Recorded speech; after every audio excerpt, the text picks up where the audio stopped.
Hi everyone. ఈరోజు మనం second వీడియోకి వచ్చేసినాం. ఈరోజు మనం ఇంపార్టెన్స్ ఆఫ్ కమ్యూనికేషన్ గురించి తెలుసుకుందాం. అసలు కమ్యూనికేషన్ అంటే ఏంటి? మనం లాస్ట్ వీడియోలో క్లాస్లో క్లియర్గా చెప్పుకున్నాం కదా. కమ్యూనికేషన్ అంటే జస్ట్ మాట్లాడడమే కాదు, బియాండ్ అని. అది ఎంత బియాండో మనం ఈరోజు క్లియర్గా చూసేద్దాం. సో మనం వీడియో స్టార్ట్ చేసేద్దాం. సపోజ్ మనం కమ్యూనికేషన్ అంటే జనరల్గా ఏమనుకుంటాం? మనం మాట్లాడతాం, ఒకళ్ళో ఇద్దరో 10 మందో 100 మందో 1000 మందో వింటారు, అదే కమ్యూనికేషన్ అని అనుకుంటాం. బట్ ఈ వరల్డ్లో ప్రతిదీ కమ్యూనికేషనే. సపోజ్ నేను ఈ డ్రెస్ వేసుకుంటున్నాను కదా, నేను ఈ కలర్ షర్ట్ వేసుకున్నాను, ఆర్ లైక్ నేను ఈ క్వాలిటీ ఈ స్టాండర్డ్ షర్ట్ వేసుకున్నాను. అంటే నేను ఏంది ప్రజెంట్ ప్లెయిన్ షర్ట్ వేసుకున్నాను కదా, నాకు ప్లెయిన్ అంటే ఎక్కువ ఇష్టం, అందుకనే నేను ప్లెయిన్ తీసుకున్నాను. సో నేను ఇండైరెక్ట్గా ఇది కమ్యూనికేట్ చేస్తున్నాను. నాకు పూలు పూలు బొమ్మలు బొమ్మలు చాలా టెక్స్చర్ చాలా బ్రైట్ కలర్స్ అలా కాకుండా సింపుల్గా ప్లెయిన్ అంటే ఇష్టం అని నేను ఇండైరెక్ట్గా కమ్యూనికేట్ చేస్తున్నాను. సపోజ్ మనం మార్నింగ్ రోడ్స్ పైన వెళ్తాం కదా, రోడ్స్ పైన వెళ్ళేటప్పుడు రోడ్స్ కొన్ని చాలా బాగుంటాయి, హై క్వాలిటీ ఉంటాయి, చాలా స్మూత్గా ఉంటాయి, ఎక్కడ అంటే అక్కడ గుంతలు ఉండవు, ఏముండవు, నీట్గా ఉంటుంది, మ్యాన్ రోల్స్ సైడ్కి ఉంటాయి, అంత పర్ఫెక్ట్గా ఉంటుంది. కొన్ని ఏరియాస్లో క్రాక్స్ ఉంటాయి, గుంతలు ఉంటాయి, వాన పడితే చాలా ఇబ్బంది అవుతుంది కదా. సో అదేంది, లైక్ గవర్నమెంట్ అక్కడ క్లియర్గా లేదు అని మనకి ఈజీగా కమ్యూనికేట్ అవుతుంది. ఎక్కడనైతే మంచిగా మెయింటైన్ చేస్తున్నారో అక్కడ గవర్నమెంట్ చాలా బాగా వర్క్ చేస్తుంది అని అవుతుంది. అంటే ఇండైరెక్ట్గా కమ్యూనికేట్ చేస్తుంది ఆ ఏరియా ఎలా ఉంది, ఆ పీపుల్ ఎలా ఉన్నారు, అక్కడ గవర్నెన్స్ ఎలా ఉంది అన్నది. సపోజ్ మనం ఒక షాప్కి వెళ్ళాం అనుకో, షాప్కి వెళ్తే ఏంది, మనం బయట బ్యానర్ బోర్డ్ చూస్తాం. మీరు చూస్తుంటారు చాలా షాప్స్లో కొంతమంది సింపుల్గా పెయింట్తోని రాస్తారు, కొంతమంది బ్యానర్ పెట్టుకుంటారు, కొంతమంది బ్యానర్ పెట్టి ఒక బాక్స్ పెట్టి దాని లోపల లైట్ ఉంటుంది ప్లస్ బ్యానర్ ఉంటుంది. కొంతమంది ఏం చేస్తారు, మెటల్తోనే రాయిస్తారు టెక్స్ట్. సో అలా డిఫరెంట్ డిఫరెంట్ స్టాండర్డ్స్. మనకి హై స్టాండర్డ్స్ పెరిగిన కొద్దికే ఆ మెటల్ టెక్స్ట్ అనేది పెరుగుతూ ఉంటుంది. అంటే ఇండైరెక్ట్గా వాళ్ళు ఏం కమ్యూనికేట్ చేస్తున్నారంటే we are not ordinary, we are something premium, we are like high standards అని ఇండైరెక్ట్గా మనకి కమ్యూనికేట్ చేస్తున్నారు. డిఫరెంట్ టైప్స్ ఆఫ్ ఫోన్స్ ఉంటాయి కదా, చిన్న ఫోన్ పెద్ద ఫోన్. అంటే తక్కువ క్లారిటీ ఉంటే ఏంది, మనం చూడంగానే అనుకుంటాం ఇది చాలా చిన్న ఫోన్ అయి ఉంటుంది.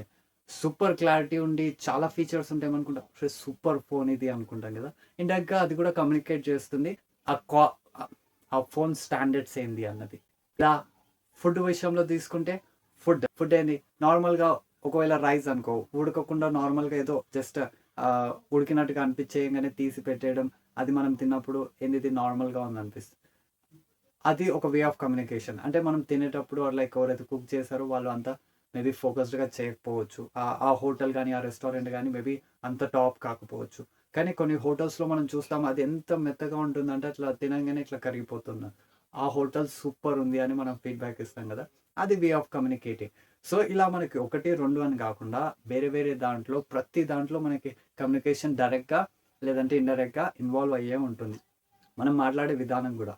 సపోజ్ మనం సేమ్ థింగ్ చెప్తాం.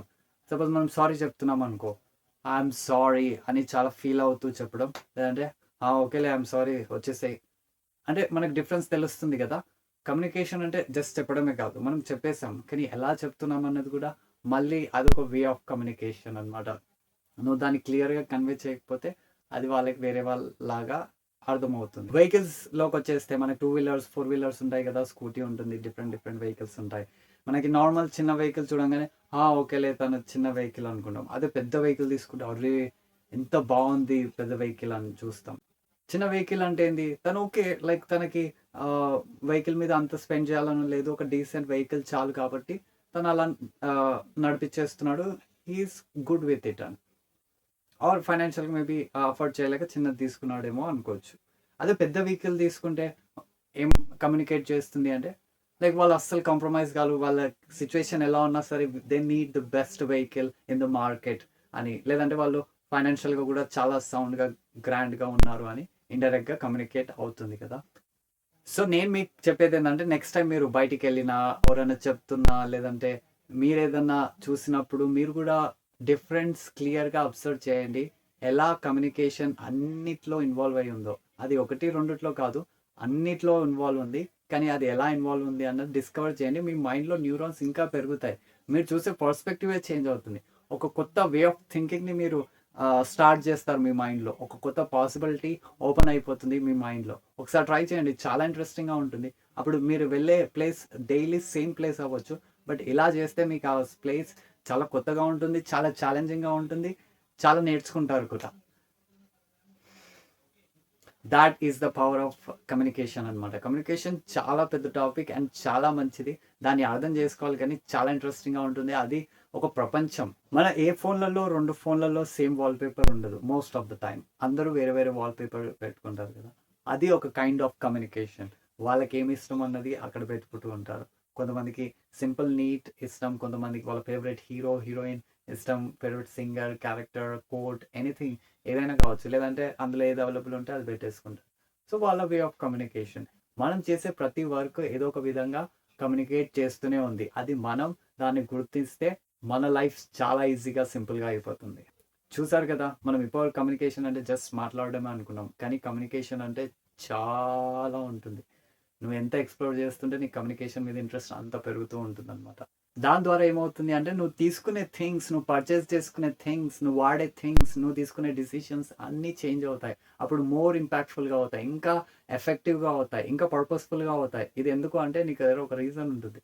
యాహ్! ఇది ఇది కమ్యూనికేట్ చేస్తుంది కాబట్టి నేను ఇది తీసుకుంటున్నానన్నది.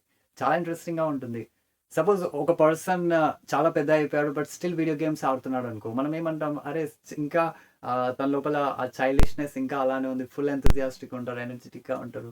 అందులోనే ఇన్వాల్వ్ అయ్యి ఉంటారు అని. అది కమ్యూనికేట్ చేస్తుంది. తనకేంటంటే తను స్టిల్ ఆ చిన్నగున్నప్పుడు వైబ్స్ ఏవైతే ఉన్నాయో ఎంజాయ్ చేసేది దాంట్లోనే ఉండాలి అని తన మైండ్ సెట్ చెప్తుంది కదా! కొంతమంది చిన్న ఏజ్‌లోనే చాలా మెచ్యూర్‌గా బిహేవ్ చేస్తారు. చిన్న చిన్న దానికి అరవడకుండా పెద్దవాళ్ళలాగా ఆలోచిస్తారు. మనం వాళ్ళని ఒక మెచ్యూర్ పర్సన్ లాగా కన్సిడర్ చేస్తాం కదా! అది ఇండైరెక్ట్‌గా అవి కమ్యూనికేట్ చేస్తున్నాయన్నమాట. సో, నువ్వు ఎలా చూస్తున్నావు, ఎలా మాట్లాడుతున్నావు, ఎలా ఉంటున్నావు, ఏం కొంటున్నావు, ఏం డెసిషన్స్ తీసుకుంటున్నావు అన్నీ ఏదో ఒక విధంగా కమ్యూనికేట్ చేస్తూనే ఉన్నాయి. అందుకే కమ్యూనికేషన్ చాలా ఇంపార్టెంట్. సపోజ్ నేనిప్పుడు ఇలా మీతోని డైరెక్ట్ నిలబడి మాట్లాడుతున్నాను గదా! ఇలా గాకుండా నార్మల్‌గా ఇలా మాట్లాడుకుంటా ఇలా మాట్లాడుతుంటే అంటే ఇంట్రెస్ట్ లేనట్టు మాట్లాడుతుంటే అది ఒక వే ఆఫ్ కమ్యూనికేటింగ్ గదా! బట్ ఇలా నేను మిమ్మల్ని చూసుకుంటూ ఫోకస్డ్‌గా మాట్లాడుతున్నాను. ఇది ఒక కైండ్ ఆఫ్ కమ్యూనికేషన్. సో, ఇలా ప్రతీదీ ఏదో ఒక ఫార్మ్‌లో కమ్యూనికేట్ అవుతూనే ఉంటుంది కాబట్టి మనం దీన్ని రియల్‌గా అబ్జర్వ్ చేసుకొని, అర్థం చేసుకుంటే మనం చేసే థింగ్స్, మనం వాడే థింగ్స్ అన్నీ చేంజ్ అవుతాయి. సపోజ్ నీకంటూ ఒక రూమ్ ఉండి, నీకు కూడా ఒక ఆప్షన్ ఉందనుకో. నువ్వేం చేస్తావు అప్పుడు? నీకు నచ్చిన కలర్స్, నీకు నచ్చిన డిజైన్, నీకు నచ్చినట్టు అన్నీ చూజ్ చేసుకుంటావు. అంటే అప్పుడు అది కమ్యూనికేట్ చేస్తుంది. నువ్వు ఎలాంటి పర్సన్, నీకు ఎలాంటివి కావాలి, నీ దగ్గర ఉన్న రిసోర్సెస్‌ని నువ్వు బెస్ట్‌గా ఎలా యూజ్ చేసుకున్నావు అన్నది. సపోజ్ మనం వేరే వాళ్ళని క్వెషన్ అడిగినప్పుడు వాళ్ళు చెప్పే ఆన్సర్స్‌లో కూడా మనకు వాళ్ళ వే ఆఫ్ కమ్యూనికేషన్ కూడా తెలుస్తుంది. అంటే way of decision making. Suppose ఒక చెట్టు ఒకరి ఇంట్లోనే ఉంది. నువ్వు వాళ్ళని అడిగావనుకో, "ఈ చెట్టు ఎందుకు తీసుకున్నావని?" కొంతమందేమో ఒక పర్పస్‌తోని తీసుకుంటారు. "అరే! ఇందులో ఎక్కువ ఆక్సిజన్ ఉంటుంది అందుకే తీసుకున్నాను." కొంతమంది ఏమంటారు, "అరే! ఇది ఫ్లవర్స్ ఇస్తుంది. ఫ్లవర్స్ నాకు నచ్చుతది కాబట్టి నేను తీసుకున్నాను." కొంతమంది ఏంది ఏదో ఒక చెట్టు ఇంట్లో ఉండాలి కాబట్టి అందరూ పెట్టుకుంటారు కాబట్టి నేను కూడా ఇంకోళ్ళేమో నాకు పాట్ నచ్చింది. సో, పాట్ ఒక్కటే పెట్టలేం కాబట్టి చెట్టు పెట్టాలి కాబట్టి చెట్టు కూడా కొన్నాను. So, different different reasons and different purposes. So, దానివల్ల నీకు ఎగ్జాక్ట్‌గా తెలుస్తుంది వాళ్ళు ఎలాంటి వాళ్ళన్నది. ఇది easiest way to understand others. అందుకే కమ్యూనికేట్ అవుతేనే మనకి ఆ ఇన్ఫర్మేషన్ అన్నది వస్తుంది. సైలెంట్‌గా ఉంటే రాదు కదా! సో, ఇలా మన సెకండ్ వీడియో కూడా ఎండ్ చేద్దాం. నెక్స్ట్ వీడియోలో కలుసుకుందాం. అంతవరకు thank you so much. Bye.